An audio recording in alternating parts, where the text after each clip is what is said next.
Welcome to simply Shenba. இன்றைக்கி வந்து நம்ம சோத்து கத்தாழையில் சோப்பு எப்படி செய்யலாங்கிறதாங்க பார்க்க போகிறோம்.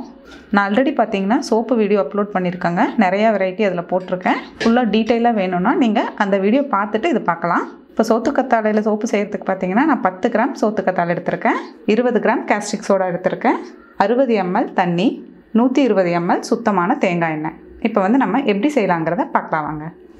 சோத்து கத்தாழை பார்த்தீங்கன்னா நான் வீட்டில் இருக்கிற கத்தாழையிலேயே வந்து 10 கிராம் கட் பண்ணி எடுத்து வச்சுருக்கேன்.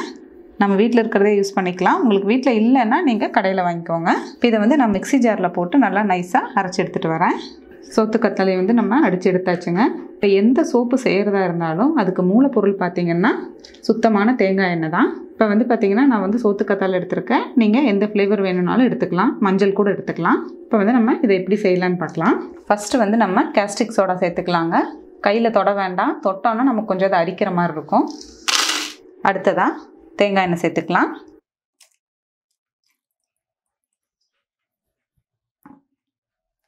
அடுத்ததாக தண்ணி சேர்த்துக்கலாம்.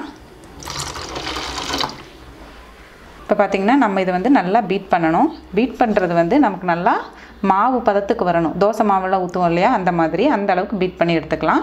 கடைசியாக அச்சில் ஊற்ற போகும்போது தான் வந்து நம்ம இந்த சோத்து கத்தாழையோட ஜெல்லை வந்து நம்ம சேர்க்க போகிறோம். இப்போ ஃபஸ்ட் நல்லா பீட் பண்ணிக்கலாம்.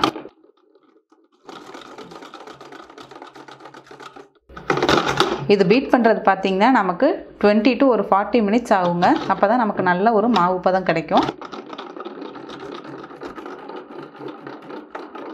இப்போ நம்ம நல்லா கலக்கியாச்சுங்க, மாவு பதத்துக்கு வந்துருச்சு. இது பார்த்திங்கன்னா நான் வந்து ஒரு 15 to 20 minutesல கலக்கியாச்சு. நீங்கள் கலக்கிற ஸ்பீடை பொறுத்தது தான் நான் சொன்னேன் 20 to 40 minutes ஆகும்னு. இப்போ இதில் வந்து நம்ம ஜெல்லை சேர்த்துக்கலாம். இப்போ இதையும் வந்து நல்லா மிக்ஸ் பண்ணி விட்டுறலாம். சோத்து கத்தாழை ஜெல் போட்டு நம்ம நல்லா மிக்ஸ் பண்ணியாச்சுங்க. இப்போ இதை வந்து நம்ம சோப்பு அச்சில் ஊற்றிக்கலாம்.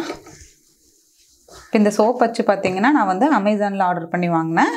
நீங்கள் இதை வாங்கி இதில் கூட ஊற்றலாம். அப்படி இல்லைன்னா சாதா பேப்பர் கப்பில் கூட ஊற்றிக்கலாம்.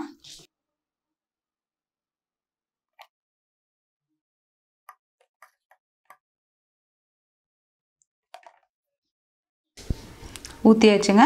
இது பார்த்திங்கன்னா சோப்பு வந்து நமக்கு 8 ஹவர்ஸில் கிடச்சிரும். ஆனால் வந்து இது 8 ஹவர்ஸில் நம்ம யூஸ் பண்ணக்கூடாதுங்க. ஏன்னா பார்த்திங்கன்னா இதில் நம்ம வந்து ஒரே ஒரு கெமிக்கல் தான் சேர்த்துருக்கோம், காஸ்டிக் சோடா. அந்த கெமிக்கலோட எஃபெக்ட் போகிறதுக்கு பார்த்திங்கன்னா 30 days ஆகும். இதை வந்து 30 days குழந்தைங்க கைப்படாமல் பத்திரமா எடுத்து மேலே வச்சுருங்க. 30 daysக்கு அப்புறம் இந்த சோப்பை வந்து நீங்கள் யூஸ் பண்ண ஆரம்பிச்சிடலாம். இப்போ இந்த சோப்பு வந்து நான் 8 ஹவர்ஸ்க்கு அப்புறம் உங்களுக்கு எடுத்து காமிக்கிறேன். இப்போ சோப்பு வச்சு 8 ஹவர்ஸ் ஆயிடுச்சுங்க. சோப்பு ரெடி ஆகிடுச்சு. நான் உங்களுக்கு எடுத்து காமிக்கிறேன். நமக்கு சோப்பு ரெடி ஆகிடுச்சு. ஆனால் வந்து இப்போவே நம்ம யூஸ் பண்ண போகிறது கிடையாதுங்க. இது வந்து 30 days நம்ம யூஸ் பண்ணாமல் இப்படியே தான் வைக்கணும். அப்போ தான் இதில் போட்டிருக்கிற கெமிக்கலோட எஃபெக்ட் போகும் நமக்கு. அதுக்காக தான் இது 30 daysக்கு அப்புறமா நம்ம யூஸ் பண்ணலாம். இது இப்படியே வச்சிடலாம்.